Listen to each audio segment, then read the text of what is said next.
Most flybridge motor yachts cap out well under 100 feet. The Sunseeker 134 Superyacht starts where they stop, the largest vessel the British builder has ever put into production. Built by Sunseeker at the company's dedicated superyacht facility at Osprey Quay in Dorset, England. Hull number 1 is under construction now, laid up in composite, with sea trials targeted for 2027. Standard power comes from twin MTU 12V 2000 M96X engines rated at 1974 horsepower each.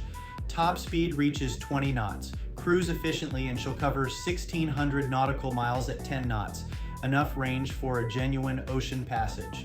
132 feet, 8 inches overall, 26 feet, 1 inch of beam, 7 feet, 10 inches of draft. An elongated superstructure and extended hardtop carry the profile from foredeck to transom.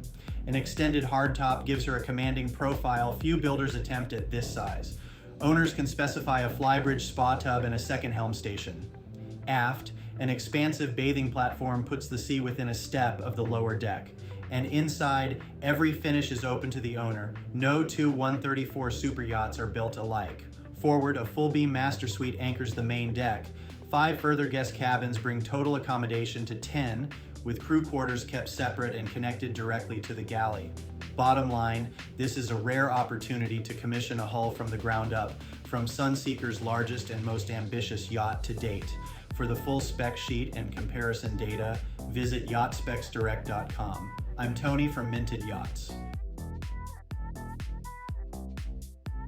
For additional information, feel free to email me at ts@mintedyachts.com or text me at 404-805-9819. New to yachting? Then grab our free buyer's guide at yachtbuying101.com. Please like and subscribe.